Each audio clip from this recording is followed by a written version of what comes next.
For over a year, an anonymous gunman stalked the streets of New York City at night, from North Bronx to the southern edge of Brooklyn, although never taking his hunt into Manhattan. His prime targets seemed to be young women, but male companions were just as likely to be hit as he wildly fired bullet after bullet from his .44 Bulldog revolver. The reign of terror began shortly after midnight on July 29, 1976. Donna Lauria, 18, and her 19-year-old friend Jody Valenti were sitting together in the front seat of Jody's car, which was parked outside Donna's home in North Bronx. As Donna said goodnight to her friend and began to open the car door to leave, a young man standing a few yards away pulled a gun from a paper sack, crouched, and fired without a word. The first bullet shattered the passenger window and hit Donna in the neck. She raised her hand, and a second bullet struck her in the arm. She fell from the car as the gunman fired again, hitting Jody in the thigh.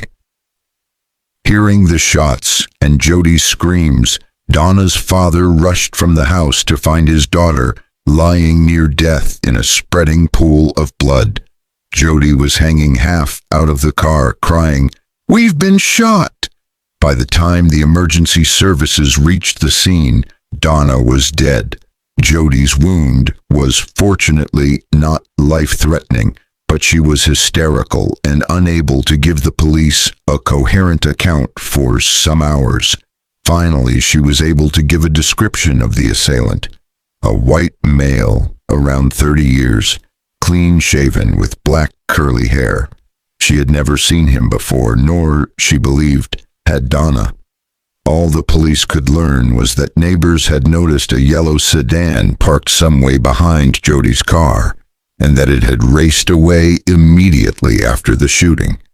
They had got no further in their investigation 3 months later, on October 23rd, when a similar attack occurred, although at first there was no reason to connect the two. The shooting was in a different jurisdiction, a respectable suburb of the borough of Queens. Rosemary Keenan, the 18-year-old daughter of NYPD Detective John Keenan, had spent the evening with her boyfriend Carl Denaro, 20. They were parked in a quiet side street and did not notice a man approaching the car from behind. Carl had shoulder-length hair and could have been mistaken for another girl from the back. The gunman fired 5 times through the rear window of the car, shattering the glass without hitting his target. The target was Rosemary, but as Carl ducked to avoid the flying glass, the 5th bullet tore into his skull. Rosemary was unhurt, but in a state of terrified shock. Carl was rushed to hospital, where it was found that the bullet had smashed the back of his head, but had not penetrated his brain. Lucky to survive, he eventually made a complete recovery. Detectives found a .44 bullet on the floor of the car, and ballistics experts matched it to those from Donna Lauria's murder. Yet again, there was no obvious motive. Another month passed before the police suspected that a serial killer was on the loose. Around midnight of November 26th, 16-year-old Donna DeMasi and her friend Joanne Lomino, 18, were approached on the stoop of Joanne's home in Queens by a man who asked for directions. The 2 girls turned away, but as they did so, he drew out a gun and fired twice. The first bullet hit Joanne's spine, leaving her permanently paralyzed, but the second only hit Donna's collarbone, breaking it, but leaving her otherwise unharmed. Once again, the bullets were matched. The fact that the victims of the shootings were probably of Italian extraction caused the police to wonder whether they were looking at a case of mafia revenge, but they could find no connection. In addition, there was a problem of identification. Both Joanne Lomino and Donna Damasi were adamant that their attacker had shoulder-length blonde hair, and an eyewitness confirmed that a man answering this description had run from the scene carrying a handgun. The third attack in Queens came 2 months later, on the night of January 29th, 1977. Again, a young couple in a parked car were the targets. It was a cold night and the car's windows were misted over, so Christine Freund, 26, and her 30-year-old boyfriend John Deal could not see the gunman approaching. Suddenly, 3 bullets burst in quick succession through the passenger window, mortally wounding Christine, who died in hospital 4 hours later. Deal could give no description of the attacker. All an eyewitness could tell the police was that he was young, about 5 feet 8 in tall, and wearing a black ski mask. 6. On the evening of March 8th, Russian language student Virginia Voskerichian was shot through the head and died, a mere 300 yards from the scene of the January killing. Confirmation that the same gun had been used as in the previous shootings led the police to immediately set up a task force. Named Operation Omega, it was under the leadership of Deputy Inspector Timothy Dowd and was dedicated to tracking down the .44 killer. But although the announcement of this development was intended to reassure the public, it actually resulted in a deluge of calls which overwhelmed the police. Soon, the killer struck again.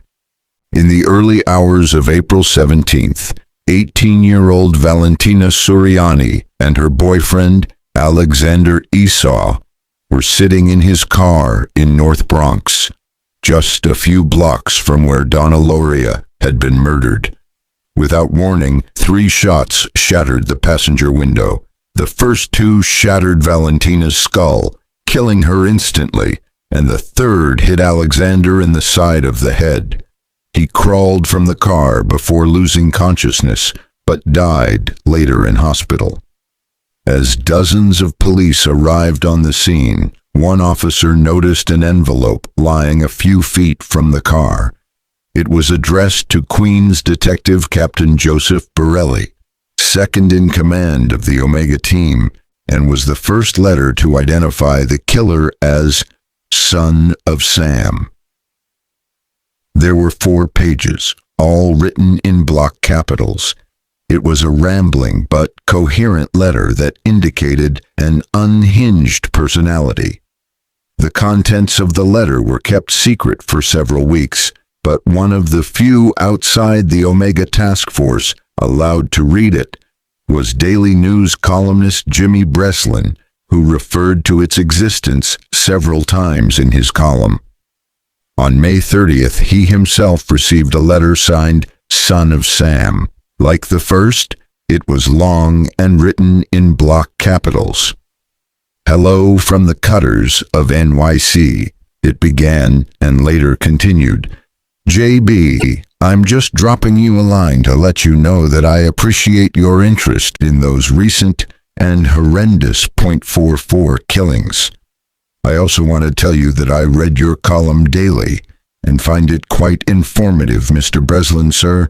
Don't think that because you haven't heard from sick for a while that I went to sleep.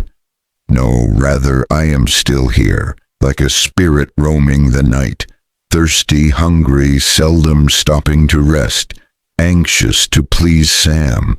I love my work. Now the void has been filled. The killer continued. In their blood and from the gutter, Sam's creation .44.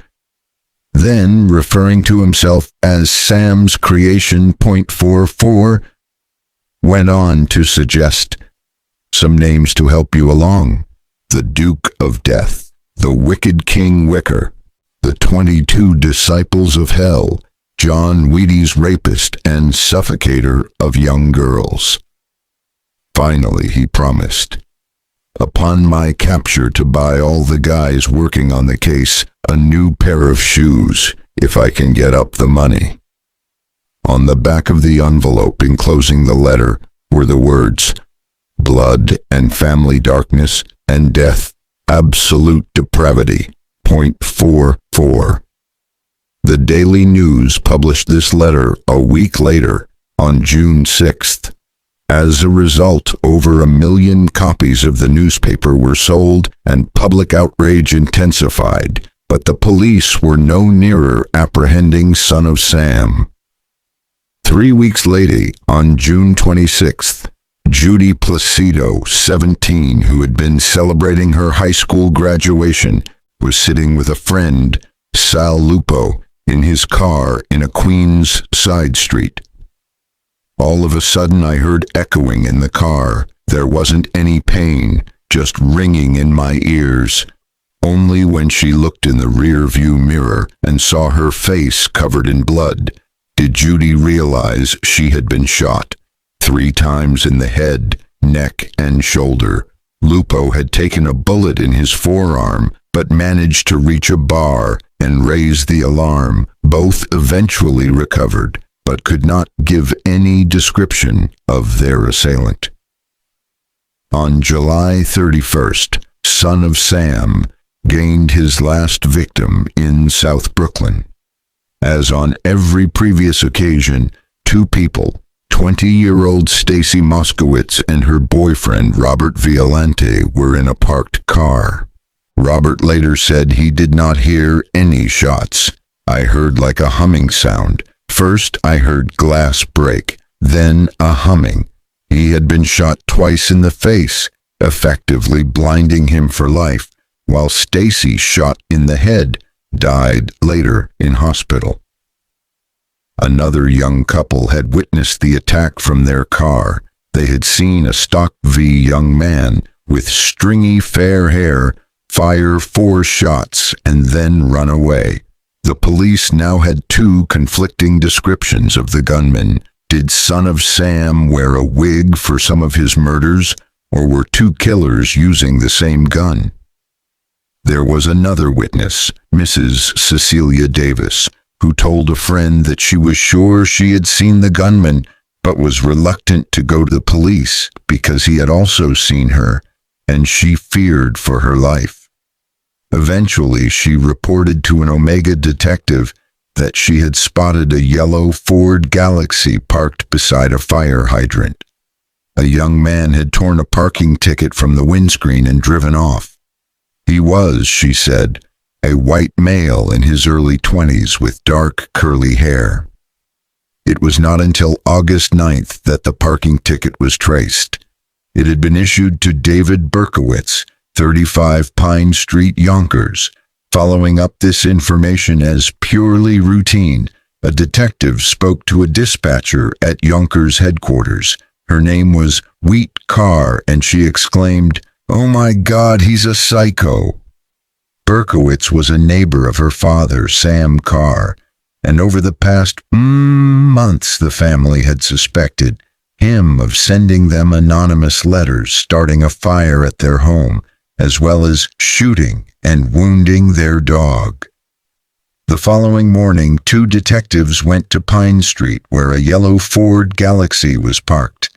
On the back seat, they found a duffel bag containing a semi-automatic rifle with 4 full magazines, a shotgun, and 2.22 rifles.